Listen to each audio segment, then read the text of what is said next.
You may have noticed talk of another virus outbreak in parts of Europe, Australia, and right here in the United States. It's monkeypox, a rare viral disease that's in the same family as smallpox. The virus typically starts with flu-like symptoms, and patients may develop a rash that looks similar to chickenpox. What's also causing concern is another distinguishing feature of the virus, these scary fluid-filled blisters that may appear on the hands of folks and other parts of the body as well. At least 85 cases of monkeypox have been reported in 10 countries, so how worried should we be about it, posing a serious health risk to the public? Joining me now is actually an expert on monkeypox, I learned this week, because the virus became something we were talking about. Dr. Anne Ramorn, she's an epidemiologist at UCLA. So what's monkeypox? Tell us more. What is known about monkeypox in terms of the history of the virus, and how is it spread?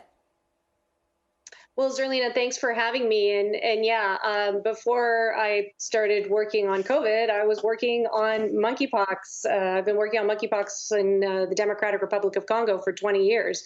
So monkeypox is a pox virus. It's a cousin of smallpox, which was one of the most terrible infectious diseases known to man. And one of the greatest achievements in history was the eradication of smallpox. Once smallpox was eradicated, all of a sudden it left the door open for other viruses to fill that niche that were related, because we no longer had disease circulating and we no longer had vaccine.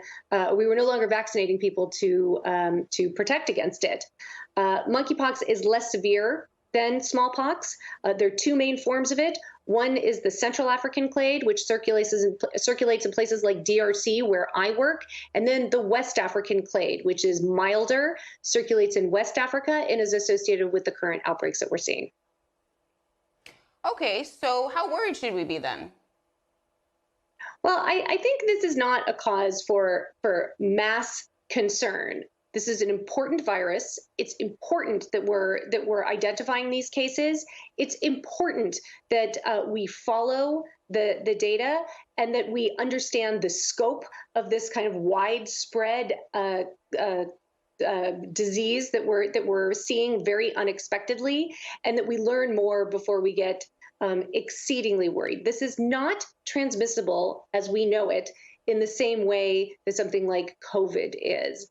It requires, as we know, monkeypox, closer, more prolonged contact, and is a very different kind of virus. So something to be thinking about if you've had a rash or travel, and something that you might be a little bit concerned about, you can certainly reach out to your doctor. But I would say that this is not something that the general public should be concerned about at this point.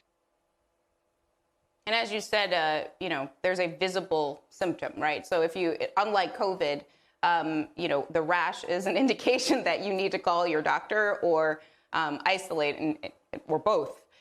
In terms of this particular moment, I mean, one of the jokes I've sort of had the whole pandemic is that if COVID gave you blisters or face lesions or some sort of outward symptom that, in our vain society, people care very much about, I feel like more people would have complied with mask mandates and stayed at home if COVID looked like these photographs of monkeypox.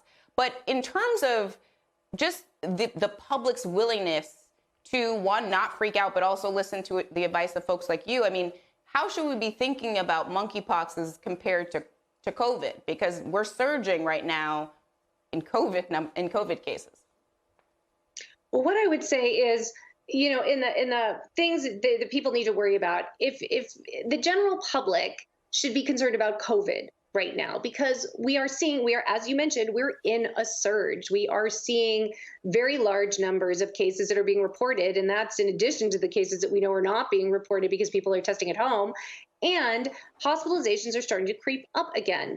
What we're seeing with monkeypox are isolated clusters of cases that are likely associated with either travel to West Africa, or maybe in clusters of gay men who have sex with men, bisexual men that may have had contact, and we're trying to understand what may have driven this. But we're not seeing thousands of cases here. We're seeing clusters of cases that need to be investigated. We need more information. We'll at that point be able to say more about it.